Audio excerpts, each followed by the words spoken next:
Forrest, can you tell me a little bit about Kay? I've heard a bunch of stories about her, so. Kay she was a volunteer for many, many years.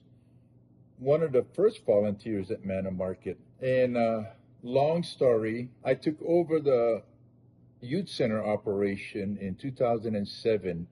During my time volunteering there, I saw kids, but I realized I never saw any of the adults, none of the parents or anything. It was just the kids that we saw, and I thought that was strange.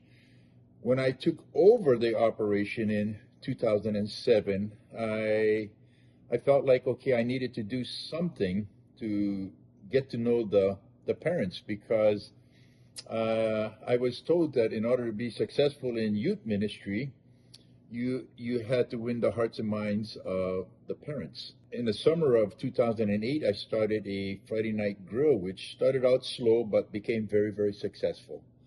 And I got to see a lot of the parents, but we didn't have a budget to run it. So I went down to the local food shelf in the community and I asked if they could help us out, and they said, yeah, but every Saturday morning at 8 o'clock in the morning, I had to go down to the Lino Lakes Target store and pick up their produce and bread and nothing else. Everything else they gleaned and then passed it out for them.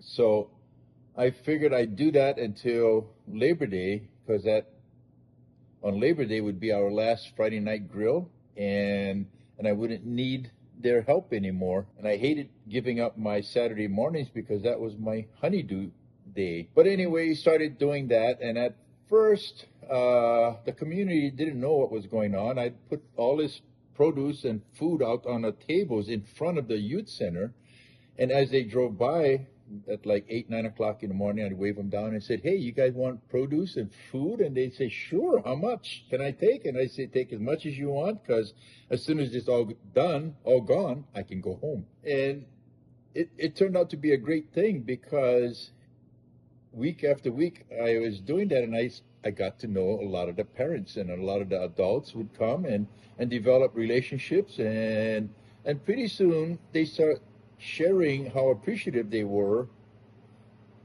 because of what we were doing, and how it helped them. One story in particular was Kay, who was a very elderly lady, and right away she started wanting to help organize stuff and became a long-term volunteer for us. One day she came down and was helping, and she said, thank you so much for what you're doing.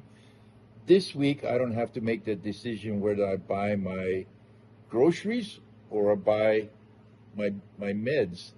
And she says it's kind of a life and death type situation, because I can only mess with my meds so much and then I die. And what struck me was that she wasn't telling me this in a woe is me, sad story type tone of voice or demeanor. It was more just a matter of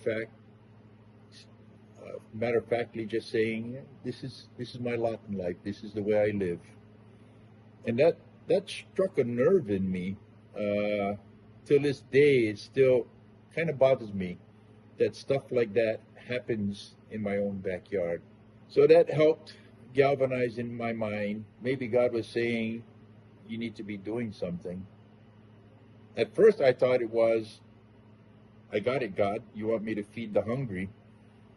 And one day I'm looking at all the great food that was spread out, and I'm waiting for the people to come and take it away, and I realized, well, actually God convicted me and said, it's not about feeding the hungry. It's about being good stewards of the abundance with which I blessed this country with. And hence, Manna Market got its start.